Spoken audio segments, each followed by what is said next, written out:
तुम्ही कुठलाही पक्ष फोडा, तुम्ही उद्धव ठाकरेंची शिवसेना फोडा, तुम्ही शरद पवारांची राष्ट्रवादी फोडा, तुम्ही सोनिया गांधींची काँग्रेस फोडा, त्याच्यातले कार्यकर्ते तोडा फोडा आणि आपल्याकडे वळवा असा आदेश घेऊन आदेश देत नेता महाराष्ट्रभर फिरतोय. त्यांचं नाव आहे अमित शहा. काहीही करा पण कार्यकर्ते फोडूनच आपला पक्ष मोठा होईल. आपला पक्ष आपल्या विचारावर चालू शकणार नाही. कदाचित भाजपच्याच वरिष्ठ मोठ्या नेत्यांना असं वाटत असावं म्हणून दुसऱ्याचे पक्ष त्या ठिकाणी फोडण्याचा आणि कार्यकर्ते ताब्यात घेण्याचा संकल्प केला. ज्यांना तात्काळ श्रीमंत व्हायचं आहे, ज्यांना स्वाभिमानाची काही देणं घेणं नाही, ज्याला निष्ठेशी काही देणं घेणं नाही, ज्याला फक्त पाठीमागं फिरून पैशाशी गाठ घालायची, त्यांच्यासाठी सुवर्ण संधी आहे. कारण भाजपमध्ये किंवा शिंदे गटात मेगा भरती सुरू होणार आहे आणि मेगा भरती दस्तूर खुद्द शहा साहेब करणार आहे.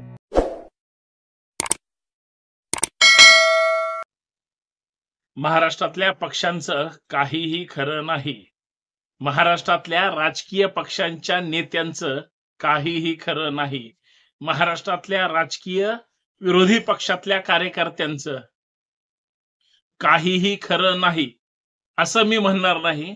कारण तुम्ही जर चांगलं काम करत असाल तर तुमच्यावर सत्ताधाऱ्यांचा वॉच आहे.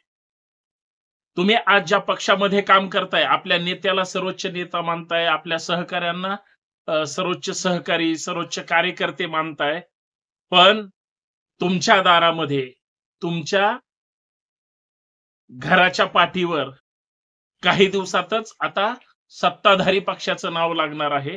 त्याचं कारण सुद्धा असं आहे की तुम्ही पैशावर विकले जाणार आहात, तुम्ही पदावर विकले जाणार आहात, तुम्ही भूलतापांना बळी पडणार आहात, तुम्ही रात्रीत नेता बदलणार आहात, तुम्ही रात्रीत पक्ष बदलणार आहात. एवढंच काय, तर तुम्हाला जे काही वेगळे वेगळे ऑफर मिळतील किंवा जे काही प्रलोभन दाखवले जातील त्याच्यावर तुम्ही सपशेल सरेंडर होणार.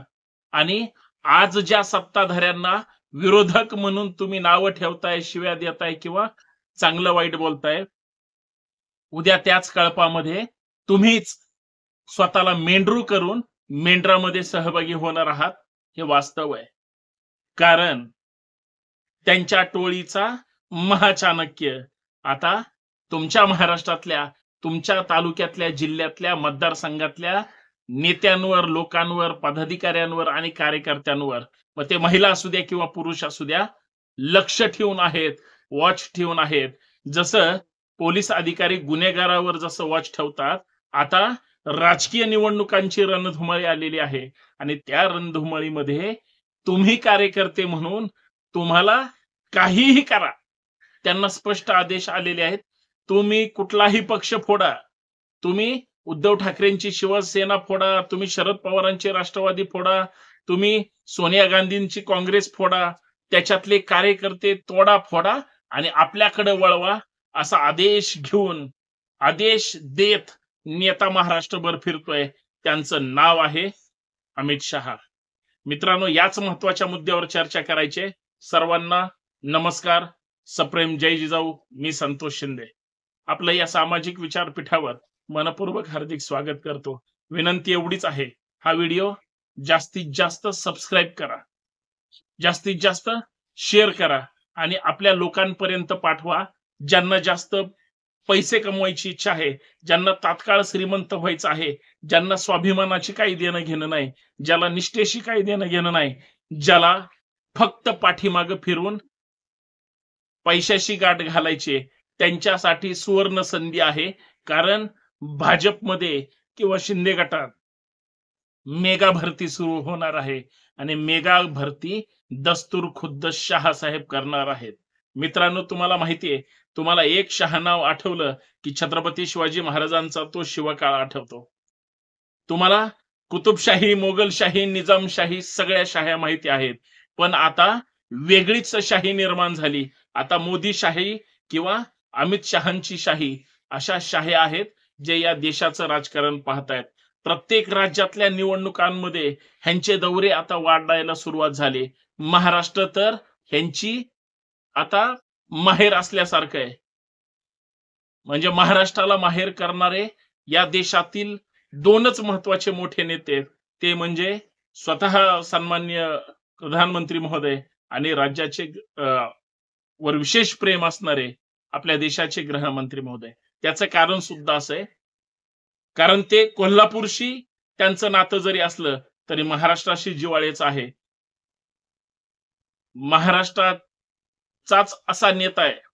महाराष्ट्रातलेच आजपर्यंत असे नेते होऊन गेलेत, ते दिल्लीचं ही तख्त ठेवण्याची, तख्त राखण्याची किंवा दिल्लीवर आपली हुकूमत ठेवण्याची हिंमत आपल्या महाराष्ट्रातल्या नेत्यांनी केली. ते कुठल्याही पक्षाचे असू द्या. ते सत्ताधारी पक्षाचे असू दे किंवा विरोधी पक्षाचे असू द्या. दुर्दैव आता एवढंच आहे, की सत्ताधारी पक्षात सुद्धा आमच्या महाराष्ट्राचा स्वाभिमान म्हणून दिल्लीमध्ये ताकदीनं बोलतील असा एकही नेता सत्तेमध्ये आता उरलेला नाही. आणि विरोधकांच्या हातात सत्ता येत नसल्यामुळं त्यांना तिथं काही करता येत नाही. पण हे सगळं जरी आता विधानसभा 2024च्या निवडणुकीच्या निमित्तानं थोड्या काही गोष्टी लक्षात घेतल्या, तर माननीय अमित शहा साहेबांनी नाशिक दौऱ्यावर आलेले आहेत. ते पलीकडे विदर्भात गेले. ते आता मराठवाड्यात किंवा मुंबईमध्ये सुद्धा त्यांची बैठक झाली. त्यांच्या पदाधिकाऱ्यांना आणि त्यांच्या युतीतल्या सहभागी पक्षाला स्पष्ट आदेश दिलेत. कमळ असेल, धनुष्यबाण असेल किंवा घड्याळ असेल, म्हणजे शिंदे, फडणवीस किंवा पवार हे जरी पक्षाने वेगळे असले, तरी तुम्ही आता त्या पक्षाच्या भानगडीत पडू नका. नेते बघतील, सगळे एकत्र या आणि सत्ता मिळवण्यासाठी प्रयत्न करा. सत्ताच आपलं सर्वस्व आहे. मग ती सत्ता कशी मिळवायची? अमित शहा साहेबांनी स्पष्ट स्वतःचे जे काही पदाधिकारी आणि नेते आणि कार्यकर्ते आहेत, अमित शहा साहेबांचा स्वतःच्या पदाधिकारी कार्यकर्त्यांवर आणि नेत्यांवर विश्वास नाही. ते स्पष्ट असं म्हणतात, की तुम्ही शरद पवारांची पार्टी फोडा, उद्धव ठाकरेंची पार्टी फोडा किंवा काँग्रेस पार्टी फोडा किंवा त्यांच्या सहयोगी पक्षातले संघटनेतले निवेळ प्रसंगी नेते फोडा. सगळे आपल्या पक्षात घ्या, त्यांना मान-पान द्या. पण तुम्हाला निवडणुका जर विधानसभेच्या जिंकायच्या असतील, 2024ची विधानसभा जर आत्ताच्याच विद्यमान सरकारला जर जिंकायची असेल, तर समोरच्या पक्षाला तुम्ही खिळखिळं करा. त्यांचे पदाधिकारी स्पष्ट पळवा. त्यांना भूलथापांना बळी पाडा. आणि सगळ्यात महत्वाचं, जे निष्ठावंत आपल्या पक्षातले आहेत, कुणीही घाबरून जाऊ नका. आज ना उद्या तुम्हाला तुमचं मानाचं पान निष्ठावंत म्हणून तुम्हाला काहीतरी मिळणारच आहे. पण सत्ता आपल्यासाठी फार मोठी गोष्ट आहे आणि ती सत्ता मिळवण्यासाठी जे काही नेते स्ट्रॅटर्जी ठरवतील ते तुम्हाला मान्य करावे लागेल. कार्यकर्त्यांनो, कामाला लागा. आता एवढं सगळं या देशातल्या प्रमुख नेत्यांनी सांगितलं म्हणल्यावर इथले पदाधिकारी काय? आता कोण कोण आपल्याकडे येऊ शकते आणि कुणाला घेतलं पाहिजे, कुणाला? आता कार्यकर्त्यांची एक वेगळी आवड असते. बघा, तुम्ही आपण खायला जरी हॉटेलमध्ये बसलो, तरी कुणाला व्हेज आवडतं, मग कुणाला हिरव्या पालेभाज्या आवडतात, कुणाला डाळ तडका आवडतो. फारच चोखंदळ असेल तर त्या व्हेज मध्ये सुद्धा वेगळ्या व्हरायटी असतात, ते आवडतं. त्याच्यापेक्षा खादाडे-पिदाडे कार्यकर्ते असतील तर कुणाला चिकन आवडतं, कुणाला मटण आवडतं, कुणाला मासळी अर्थात मासे वगैरे आवडतात, तर कुणाला याच्यापेक्षा दारूच्या वेगळ्या व्हरायटी आवडतात. आता हे सगळे आवड असणारी वेगळी कार्यकर्ते आहेत.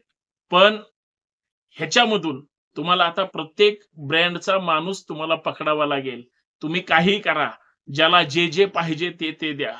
आता ह्या सगळ्यांना सगळ्यात एक महत्वाची गोष्ट कॉमन आवडते, तो म्हणजे पैसा. पैसा फेका, पण ताब्यात घ्या. आणि ज्यांच्याकडे ऑलरेडी पैसा आहे त्यांना ईडी लावा. ग्रामर मध्ये जसं ईडी लावतात, ती ईडी लावू नका. त्याच्याकडे जो पैसा आहे तो वरबडून घेण्यासाठी किंवा तुझी प्रॉपर्टी सील करू, तुझ्या पैशाला चाप लावू, नाहीतर तू आमच्या सोबत ये, अशा पद्धतीनं करा. काहीही करा, पण कार्यकर्ते फोडूनच आपला पक्ष मोठा होईल. आपला पक्ष आपल्या विचारावर चालू शकणार नाही. कदाचित भाजपच्याच वरिष्ठ मोठ्या नेत्यांना असं वाटत असावं, म्हणून दुसऱ्याचे पक्ष त्या ठिकाणी फोडण्याचा आणि कार्यकर्ते ताब्यात घेण्याचा संकल्प केला आहे. मित्रांनो, माझी परत एकदा विनंती आहे, तुम्ही आजपर्यंत ह्या 5-10 वर्षाच्या राजकारणाच्या अगोदरचं जर राजकारण बघितलं असेल, जो असंतुष्ट असतो किंवा ज्याला दाबलं जातंय किंवा ज्याला दुसऱ्याचं मोठेपण आवडत नाही म्हणून तो दुसऱ्यावर जळतोय, अशीच लोक पक्ष फोडतात. मग ते काय म्हणतात, विठ्ठलाला बडव्यांनी घेरलं. कधी-कधी बडव्यांच्या फौजमध्ये हा पण असतो. पण ह्याला आता किंमत नसते म्हणून तो दुसऱ्याला नाव ठेवतो. आता तशी लोकांपेक्षा फक्त स्वार्थासाठी कळपात जाणारी लोक भरपूर आहेत. हौशे, नवशे, गवशे आता सत्ताधाऱ्यांना पाहिजेत. त्याच्यामुळं मी तर म्हणतो बारकोड आता विरोधी पक्षांना वापरावा लागेल. आमचा कार्यकर्ता चोरायचा असेल, तर तुम्हाला अगोदर तो स्कॅन करावा लागेल. तरच तुम्हाला आम्ही हो म्हणल्याशिवाय तुम्हाला हो म्हणता येणार नाही. अशा पद्धतीचं व्यूहरचना महाराष्ट्र लुटण्यासाठी, मुंबई लुटण्यासाठी किंवा महाराष्ट्रामध्ये महाराष्ट्रातल्या लोकांच्या मराठी माणसांपेक्षा उर्वरित भारतातली लोक महाराष्ट्रात आणून महाराष्ट्रच तेवढा ताकदीचा ठेवायचा नाही, अशी व्यूहरचना सध्या देशाच्या राजकारणात त्या ठिकाणी फिरत असावी. मतलबी, स्वार्थी किंवा परतीचे वारे, हे सगळे वारे आता या महाराष्ट्रावर घोंगावत आहेत. तुम्ही आम्ही मात्र महाराष्ट्र वाचवण्यासाठी प्रयत्न करू, स्वाभिमान टिकवण्यासाठी प्रयत्न करू आणि लोकशाही संविधान जिवंत ठेवण्यासाठी प्रयत्न करू. राजकारणी राजकारण करतील. राजकारण्यांचे जे काही जबाबदार नेते आहेत, ते दुसऱ्याचे पक्ष फोडतील, संघटना फोडतील, नेते फोडतील, आमदार फोडतील, पदाधिकारी फोडतील. तुम्ही मात्र महाराष्ट्राचं प्रबोधन करत राहा. एक ना एक दिवस त्यांना सुद्धा लाज वाटून तेही स्वग्रही जातील. एवढे ताकदीची विचारधारा पुढे न्या, एवढीच माफक अपेक्षा सगळ्या नेत्यांना. मग ते सत्तेतल्या पक्ष फोडणाऱ्यांना सुद्धा आणि ज्यांचे पक्ष फुटणार आहेत किंवा कार्यकर्ते पळवले जाणार आहेत त्यांना सुद्धा मनस्वी सदिच्छा. काळजी घ्या, सुरक्षित राहा. जय जिजाऊ, जय शिवराय. फक्त विनंती एवढीच आहे, आपलं हे लाडकं युट्यूब चॅनल, मी संतोष शिंदे, आपल्या सर्वांना विनंती करतो की जास्तीत जास्त सबस्क्राईब करा. जास्तीत जास्त व्हिडिओ आवडला तर शेअर करा. बोलत राहा, मांडत राहू. धन्यवाद.